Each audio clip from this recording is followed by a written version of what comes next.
Hello guys, welcome back to another video. Today I'll be showing you Diary of a Wimpy Kid, Book 2. September, Monday. I guess Mom was pretty proud of herself for making me write in that journal last year. Because now she went and bought me another one. Remember how I said that some jerk caught me carrying a book with a diary on the cover? That they were going to get wrong idea? Well, that's exactly what happened today, sissy. Now that Logic knows I have another journal, I better remember to keep the one locked up. Actually got ahead of my last journal, and don't even get me started with that story. Even without my logic problems, my summer were pretty lousy. Our family didn't go anywhere or do anything fun. That's Dad's fault. Dad made me join the swim team again, and he wanted to make sure I didn't miss any meets this year. Kill him, Brandon. No, mercy, Todd. Stop shivering, Greg. Chatter. Dad's got this idea that I'm destined to be a great swimmer or something. So that's why he makes me join the team every summer. At my first swim meet a couple of years ago, started pistol, supposed to dive in and start swimming, but what he didn't tell me was that starter gun only fired blanks. So I was a whole lot more worried than where the boulder was going to land, and then I was about to get myself in the other end of the... Even after Dad explained the whole startup pistol concept me, I was still the worst swimmer on the team. But I did end up winning most improved at the World Banquet at the end of the summer. That's only because there were a 10-minute difference between my first race and the last one. So I guess Dad's still waiting for me to live up my potential. In a lot of ways, being on the swim team was worse than being in the middle school. First of all, we had to be at the pool by 7:30 every morning, and the water was always freezing cold. And second of all, we were all crammed into the lanes. I always had somebody on my tail trying to get around me. The reason we had to use 2 lanes was because swimming practice was at the same time as water jazz class. Tried to convince Dad to let me do water jazz classes at the swim team, but he wouldn't go for it.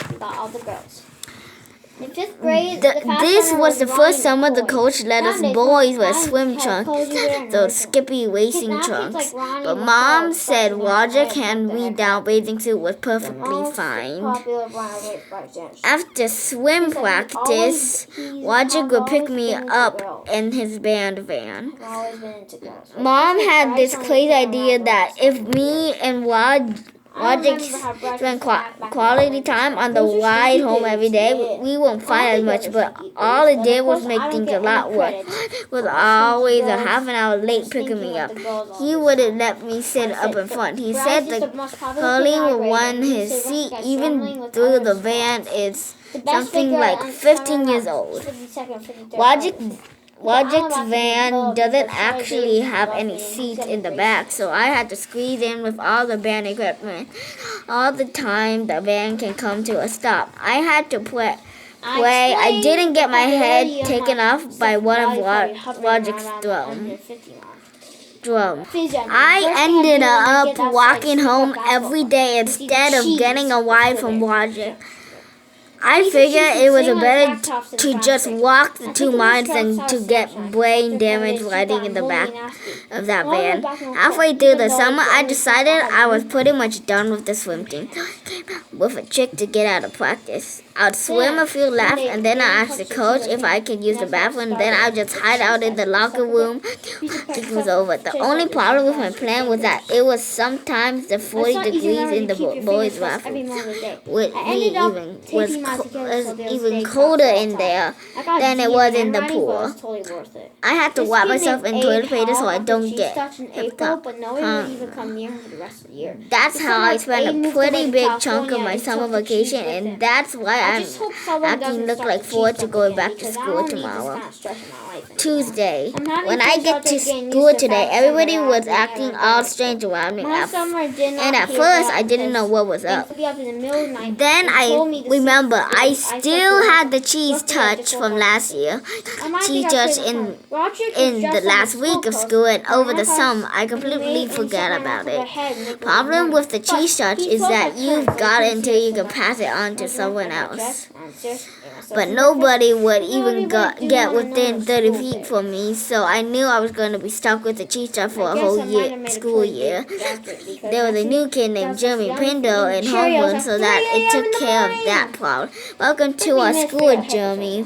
My first class was pre-algebra. The teacher put me right next to Alexander, the smartest kid in class. Alex is super easy to copy off because he always finishes tests early and puts his paper down on the floor next to him. If I ever get the pinch, it's nice to know I can count on Alex to bail me out. Kids whose last names start with first few letters get called the most by the teacher, and that's why they end up being the smartest. Some people think that's not true, but if you want to come down to my school, I can prove it. Alex and Christopher Ziegel. I can only think of one kid who broke the last name Moore. And it was Peter Peter was the smartest kid in the class all the way up to until the 5th.